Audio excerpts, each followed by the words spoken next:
Advice I'd give to people starting companies, to entrepreneurs in general, is really focus on making a product that your customers love.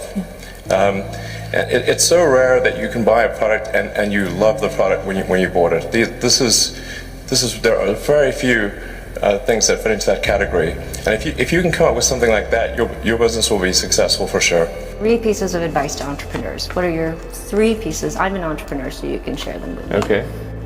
I think certainly being focused on something that you're confident will have high value to someone else, and just being really rigorous in making that assessment, because people tend to, a natural human tendency is wishful thinking.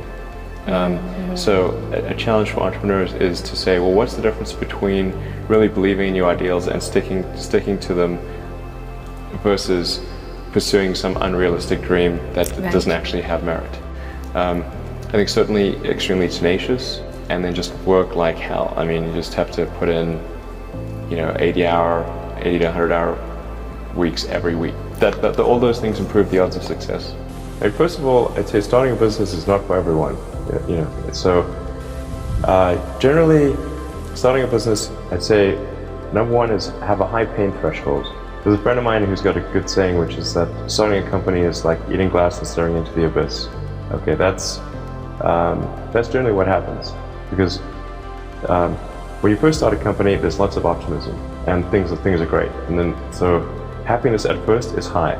Then you encounter all sorts of issues, and happiness will steadily decline. And then eventually, if you succeed, and in most cases you will not succeed. It's also helpful because anything to do with software is a low capital endeavor. So I didn't have any money. I just had a bunch of student debt. But software you can just write, like by yourself, and you don't need a lot of atoms. Like you don't need a lot of tooling and equipment, and so it's not capital intensive. So the ability to start a company, if it's software related and it's the first company, is much, much easier. I try to get as much critical feedback as possible from friends, and you have to coax it out of them, because they'll be reluctant to say it because they don't want to hurt you. But if they know what's wrong with your product. You need to get it out of them. So. Then if you succeed, then after a long time, you will finally get back to happiness. That whatever you're doing is a great product or service. It has to be really great. And I go back to what I was saying earlier, where innovation comes from questioning the way things have been done before. Yeah. And if in the education system you're taught not to do that, that will inhibit entrepreneurship. What are the range of probable outcomes? Outcomes are usually not deterministic. They're a range, and so you want to figure out what those probabilities are, and make sure, ideally, that you're the house. It's fine to take. It's fine to gamble, so long as you're the house. Yes. And then I think that the final thing I would encourage you to do is, now is the time to take risk. You don't have, you don't have kids, but as you get older, your obligations increase. So and once you have a family, you start taking risk not just for yourself but for your family as well. It gets much harder to do things that might not work out. So now is the time to do that. Before you have those obligations. So I would encourage you to take risks now, do something bold. Well, we don't think too much about what competitors are doing. Yeah. Just because I think it's important to be just focused on making the best possible products. It's sort of maybe analogous to what they say about if you're in a race. Yeah.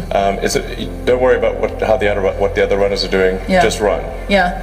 And one does have to be focused on the short term and money coming in when creating a company, because otherwise the company will die. So I think that a lot of times people think like creating a company is going to be fun. I would say it's not. It's really not that fun. I mean, there are periods of fun, and there are periods of where it's just awful. And particularly if you're the CEO of the company, you actually have a distillation of all the worst problems in the company. There's no point in spending your time on things that are going right. So you only spend your time on things that are going wrong. And there are things that are going wrong that other people can't take care of. So you have like the worst. You have a filter for the crappiest problem in the company. But I do think that one great thing about Silicon Valley is failure is not a big stigma. So it's like if you try hard and it doesn't work out, that's okay. Like you can learn from that and do another company, and it's not a big deal. And I think that's really one of the great things about Silicon Valley. Creating a company, trying to build a company and have it succeed is like eating glass and staring into the abyss. So, I mean, what tends to happen is it's sort of quite exciting for the first several months of starting a company, and then reality sets in. Things don't go as well as planned. Customers aren't signing up. The technology or the product isn't working as well as you thought, and then that can sometimes be compounded by a recession, and it can be very, very painful for several years. Frankly, starting a company, I would advise people to have a high pain tolerance. How should someone figure out how they can be most useful?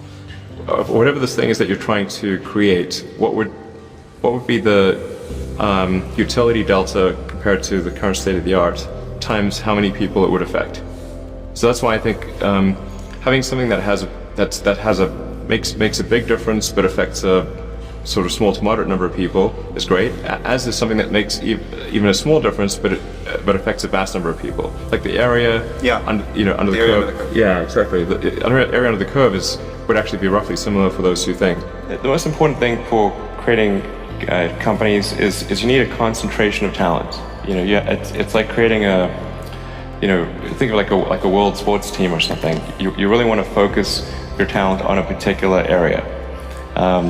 And that's what a company is. It's a group of people that got together to create a product or service. Sure that from a regulatory standpoint, and from in terms of regulations and taxation and government support, that it's there for startup companies, and that it goes from startup all the way through the medium phase of the company. Because where most companies tend to not make it is not so much at that very beginning stage, it's that intermediate stage. So they'll, can they sort of reach escape velocity as a company? And when a new company is formed, and you're going up against big established companies, you're trying to build some kind of credibility, and it's incredibly important that companies are nurtured through that phase. I mean, it's just like a little sapling growing in a redwood forest. You've got these giant companies. If you don't get a little bit of sunlight and nutrition, it's game over.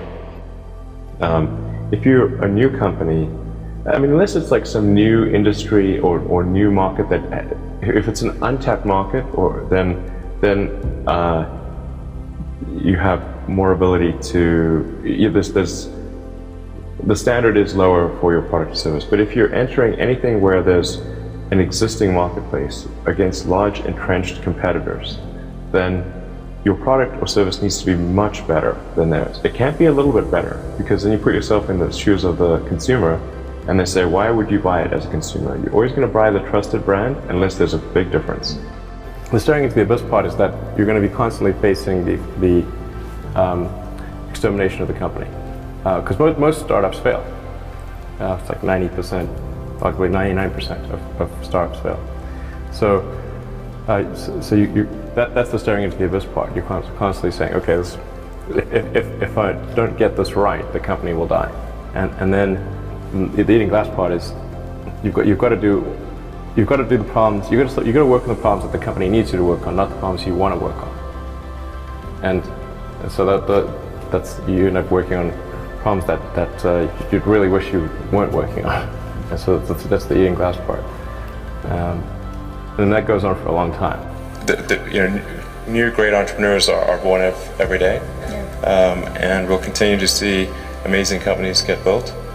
Yeah, but I would definitely advise people who are starting a company to expect a long period of quite high difficulty. Elon, can I ask you about that one message to that potential entrepreneur waiting to make the jump? Well, I mean, certainly, I think people should ignore fear if it's irrational, and even if it's rational and the stake is worth it, it's still worth proceeding. You should take the approach that you're wrong. That you, the entrepreneur, are wrong. Your goal is to be less wrong. So there's nothing fundamentally wrong with profit. In fact, profit just means that people are paying you more for whatever you're doing than you're spending to create it. That's a good thing. and if that's not the case, then you'll be out of business, and rightfully so. Because you're not adding enough value. Even if something isn't changing the world, if it's making people's lives better, I think that's great. And even if something's like making only people's lives only slightly better, but it's a large number of people, then kind of like the area under the curve is quite good. This is that mathematical first principles of point, utility and number. Exactly. Yeah. Okay. I mean, it's sort of like one could say is like some app really making people's lives better? If it's affecting a lot of people, even in a small way, then yeah, the sort of